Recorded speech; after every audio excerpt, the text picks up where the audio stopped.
Hello বন্ধুরা, আসসালামু আলাইকুম and welcome to my channel. আশা করি আপনারা সবাই ভালো আছেন এবং আমিও আলহামদুলিল্লাহ ভালো আছি। চলে আসলাম আরেকটা নতুন ব্লগ নিয়ে। বৃক্ষ মেলা থেকে গাছ তো কিনে আনা হয়েছে, এখন গাছগুলো ঠিক করে লাগাতে তো হবে।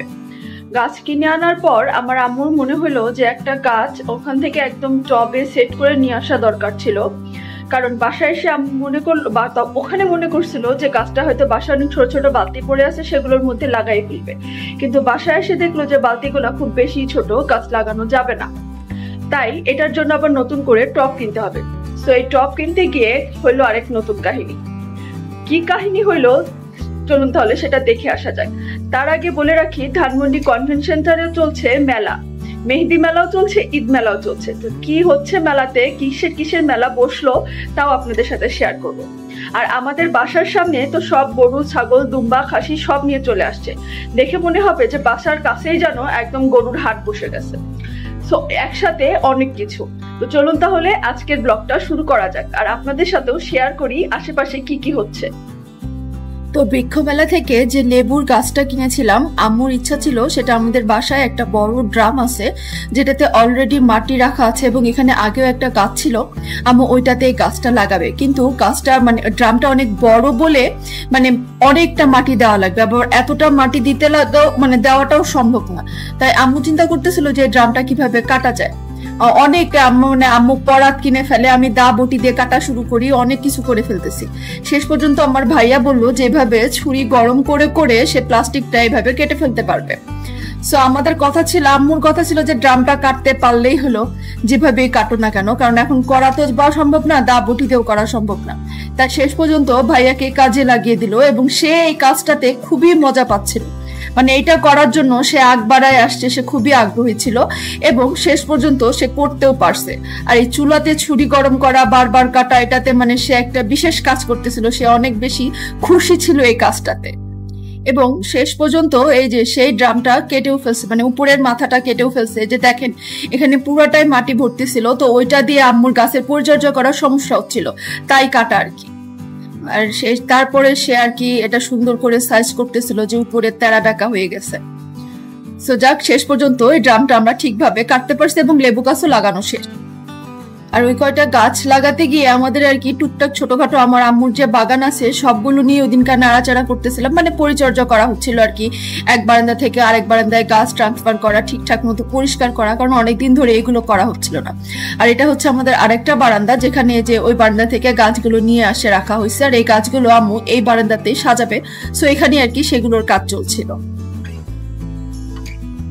আর টপ কেনার যে কাহিনী বললাম সেটা হলো, সেদিনকে আমরা নিউ মার্কেটে গেলাম, আকাশে একটু একটু মেঘ থাকা সত্ত্বেও আমরা মনে করলাম যে বৃষ্টি হবে না, এরকম প্রত্যেক দিনই হয়। সো আমরা নিউ মার্কেটের জন্য চলে গেলাম। আর সেই দিনই ঝুম বৃষ্টি, মানে এমন বৃষ্টি নিউ মার্কেটেও কোমর সমান পানি উঠে গেল। আর আমরা সেখানে সামান্য একটা টপ কিনতে চলে গেছি, সাথে কিছু স্ট্যান্ডও কেনার ছিল। আর এদিকে বাসার কাছে ধানমন্ডিতেও সেই পরিমাণ বৃষ্টি হচ্ছে এবং রাস্তায়ও একদম একটা রিক্সার অর্ধেকটা ডুবে যাওয়ার মতো পানি মানে পানি জমে গেছে। আর আমরা যখন বাসায় আসছিলাম, বাপরে বাপ এমন বিদ্যুৎ চমকাচ্ছিল, আমি আর আমার আম্মু তো কোনো রকমে খালি সুরা বলতে বলতে আসছি যে আল্লাহ যাত্রায় রহম করো, আল্লাহ যাত্রায় রহম করো। বাসায় এসে শুনি বাসার কাছে নাকি এরকম বিদ্যুৎ চমকাতে চমকাতে একটা মানে তারের যে স্ট্যান্ড গুলা থাকে সেগুলাতে নাকি আগুনও ধরে গেছিল, মানে মরার উপরে খরার ঘা পড়ছিল সেদিন। আল্লাহ এমনই বৃষ্টি দিছে। চলেন তাহলে এখন ধানমন্ডি কনভেনশন সেন্টারে যে মেলাটা হচ্ছে সে মেলা থেকে ঘুরে আসা যাক। যাবো না করেও আসলে শেষ পর্যন্ত চলে গেছি। রাত্রে 8টা 8:30টার দিকে মেলায় গেছি। মেলায় গিয়ে দেখি ওরে বাবা এত ভিড়, মানে আমার মতো অলস আসলে দুনিয়াতে কেউ নাই, আমি একাই অলস, সেটাই বুঝতে পারলাম আর কি। তো আপনাদেরকে বলে রাখি, যারা এখনো এই মেলাতে আসেননি এবং আমার ভিডিওটা দেখছেন তারা অবশ্যই মেলায় আসবেন, কারণ মেলাতে অনেক সুন্দর সুন্দর জিনিস ছিল আর অনেক ডিসকাউন্টও চলছিল। প্রায় প্রত্যেকটা দোকানেই 15 থেকে 20% করে ডিসকাউন্ট চলছে, কোথাও তো 30%-এর উপরেও ডিসকাউন্ট চলছিল। আর মেলাতে মোটামুটি সুন্দর সুন্দর জিনিসও ছিল, আমার কিছু জিনিস পছন্দ হয়েছে, বাট অ্যাজ ইউজুয়াল আমার কাছে কখনোই ক্যাশ থাকে না বলে আমি কিনতে পারি নাই।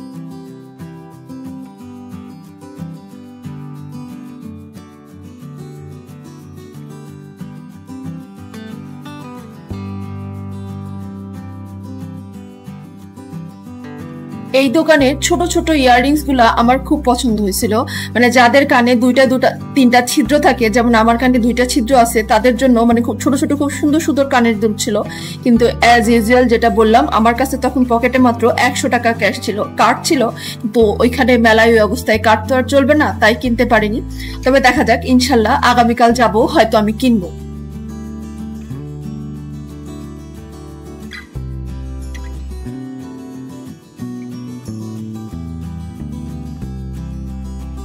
আর টি শার্টের এই দোকানটাতে তো অনেক ভিড় ছিল, কারণ 300 টাকায় সুন্দর সুন্দর কার্টুনের টি শার্ট পাওয়া যাচ্ছিল, এবং আমার কাছে মনে হলো গেঞ্জির কোয়ালিটি গুলাও ভালো ছিল।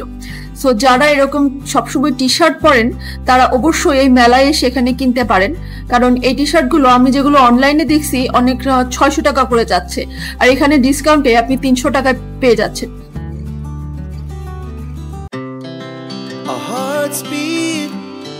To the city streets, we began to feel the fire.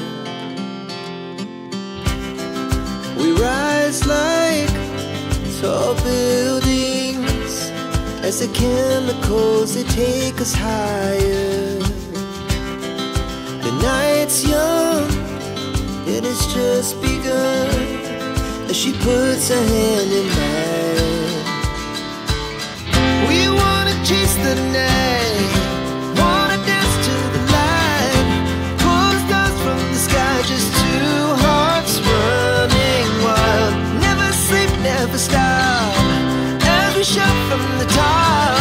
We're gonna be two hearts running wild.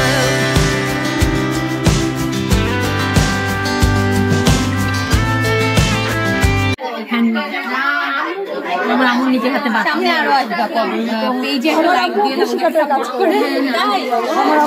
আমাদের বাসায় অনেক কুশন কাবার ওয়ালমেট এগুলাই করতো। বাসায় আমরা সবাই বড় হয়ে গিয়েছি, কি করবো